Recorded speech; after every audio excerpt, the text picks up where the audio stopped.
Welcome to the Outpouring Worship Center podcast.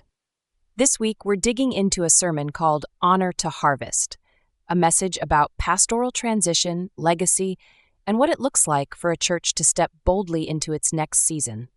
It was one of those Sundays where you could feel the weight and the hope in the room at the same time. Yeah, Jordan, that's a good way to describe it. There was something sacred about that Sunday. When you're talking about 35 years of a pastor's life poured into a single congregation, that's not a small thing. That's thousands of sermons, tens of thousands of prayers, hospital visits at 2 a.m, funerals, weddings, counseling sessions that nobody ever sees. I've been in ministry long enough to know that what people see on Sunday morning is maybe 10% of what a pastor actually gives. So when I stood up to preach that message, I wasn't just delivering points. I was trying to help a congregation name what they had been given, because sometimes we don't honor something until we've actually put language to its value. And honestly, I also felt the weight of speaking into a moment that could go either way. Transitions can become beautiful new beginnings, or they can become seasons of slow unraveling if the church doesn't navigate them with wisdom and grace. Let's start right there with the first big theme you opened with, this idea that honor is actually biblical. Because I think some people hear honor your pastor and it almost sounds like flattery or hero worship. How do you distinguish between genuine biblical honor and putting someone on a pedestal?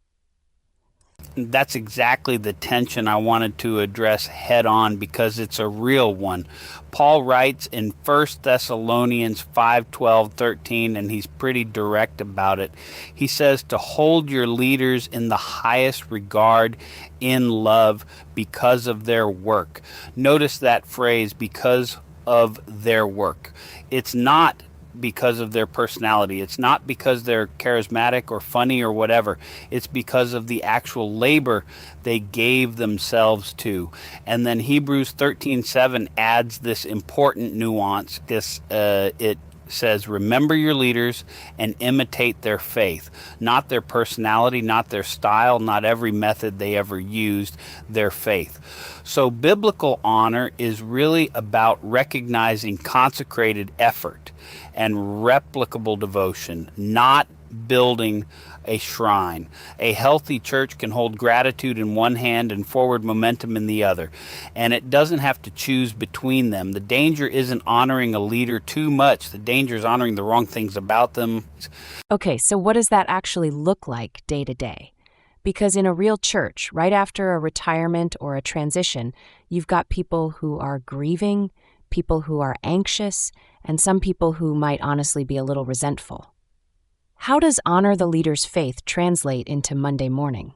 Honestly, it starts with your mouth. I've seen transitions go sideways, not because of anything dramatic, but just because of the quiet conversations people have in parking lots and coffee shops after church.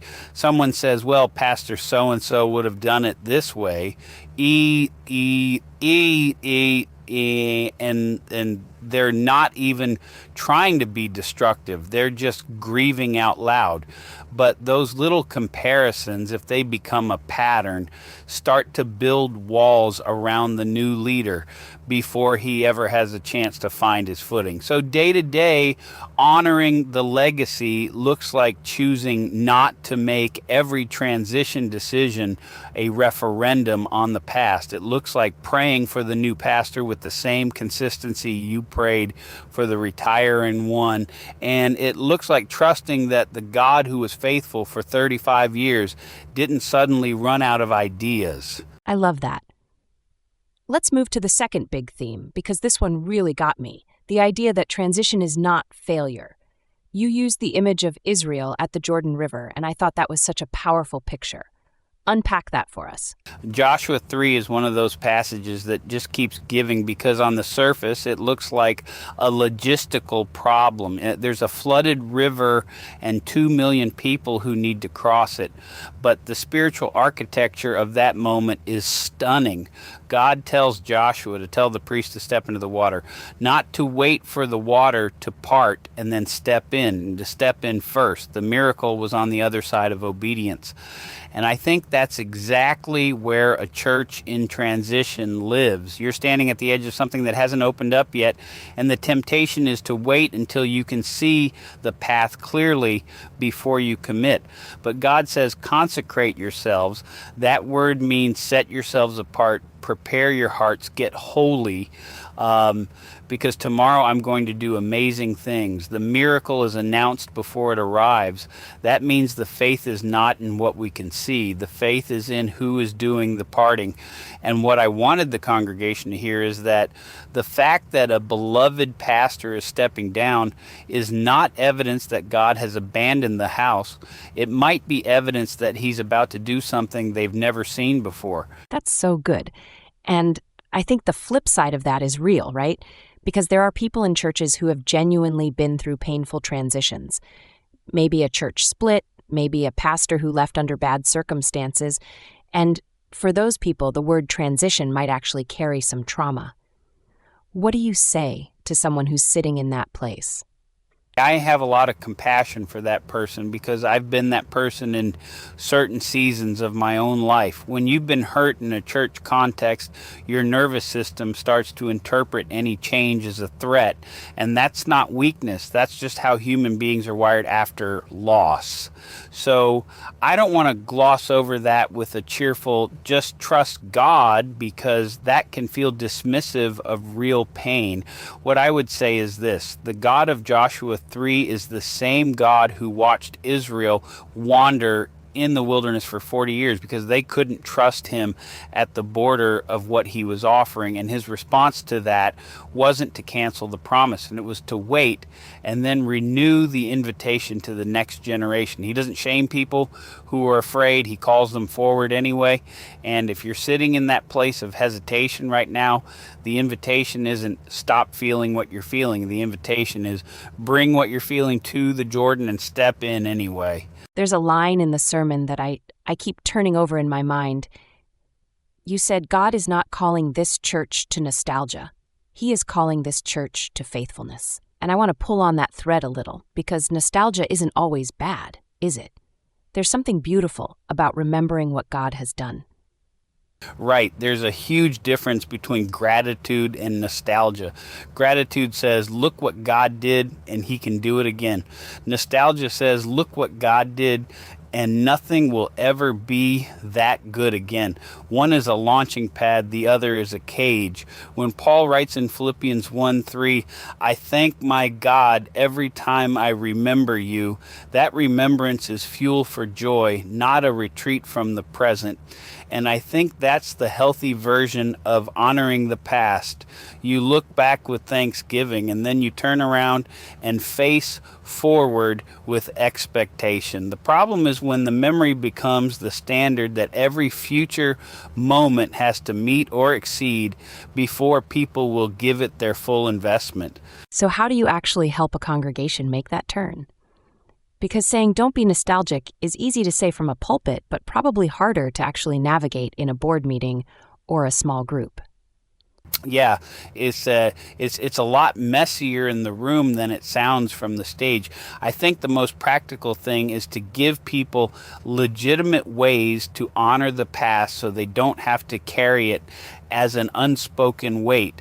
When a church actually takes time, like really takes time, to celebrate the outgoing pastor's legacy, names the specific things God did, speaks it out loud, prays over the season that's closing, something releases. People don't hold on as tightly when they feel like the thing they love has been properly seen and honored. So the grief doesn't disappear, but it doesn't need to be defended either. And that creates space for people to receive the new season without feeling like they're betraying the old one. That's a really pastoral insight. Now, I want to get at a tension that you named pretty directly in the sermon, and this was the part where I thought, okay, he's not holding back. You basically said to the congregation, don't make the new pastor compete with the shadow of the old one. And that's kind of a confronting thing to say. It needed to be said, and I didn't say it with any edge. I said it because I care about this church and I care about whoever God is bringing next. Because here's the reality: a pastor who walks into a church in transition is already walking into a room full of comparison, whether he wants it to be that way or not. Every sermon, every leadership decision, every style choice, people are going to be running it against what they know. And some of that is just human nature. It's unavoidable. But a congregation that is spiritually mature starts to catch itself doing it and chooses something different. And what does choosing something different actually look like in that moment? I think it looks like prayer before opinion. Before you decide how you feel about a change, you take it to God first. You ask, Lord, is this a hill I should stand on, or is this just a preference I need to surrender? Because not every difference is a problem. Sometimes it's just different. The outgoing pastor might have preached for 45 minutes and the new pastor preaches for 30. That's not a theological crisis. Different is not wrong. And a praying congregation can hold those differences with grace in a way that a congregation running on preference and history simply cannot. Okay, so let's talk about Paul's words in 2 Timothy. I have fought the good fight, I have finished the race, I have kept the faith. You use that to frame what it means to finish well. What does finishing well actually require? I think finishing well requires staying on the track God gave you, not somebody else's track. Paul doesn't say, I finished better than Timothy or I ran faster than Barnabas. He says, I finished my race. And for a pastor who's given 35 years to one house, finishing well means leaving with your integrity intact, leaving without bitterness, leaving with a blessing on your lips for the people and the church you served.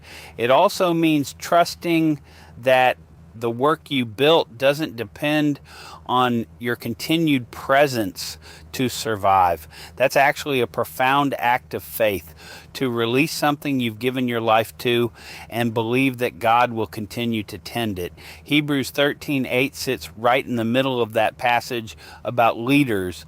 Jesus Christ is the same yesterday, today, and forever. That's the anchor. The leader changes. The shepherd of the house does not. I love that anchor. Jesus Christ, the same yesterday, today, and forever, right in the middle of a passage about pastoral transitions. That feels intentional. It absolutely is intentional. The writer of Hebrews knows exactly what he's doing. He's saying you've had good leaders, you'll have new leaders. Some will be challenging, some will be remarkable, but the one who is constant above all of them is Jesus. So don't stake your spiritual security in a person. Stake it in the one the person was pointing to.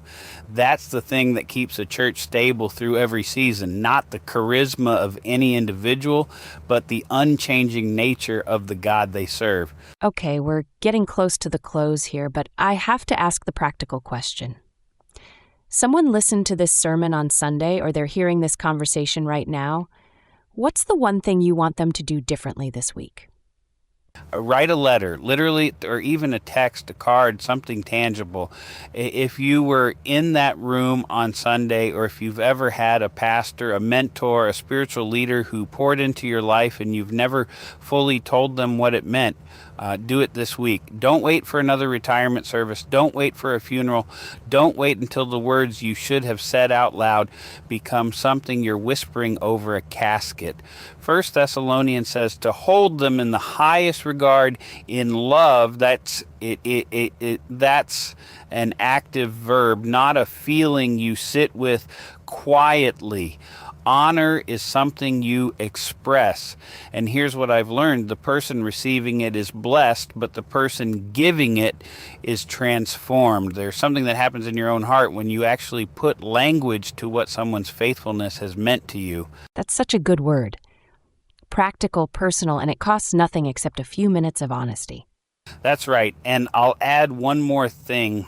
If you don't have a church home, if you've been drifting or you're carrying wounds from a transition somewhere in your past, I want to gently invite you into a community where you can actually experience what a healthy, faithful, spirit-filled church feels like. We're not perfect at Outpouring Worship Center, not by a long shot, but we are a people who genuinely love each other, love Scripture, and believe that God has more for us than what we've already seen. Come and see.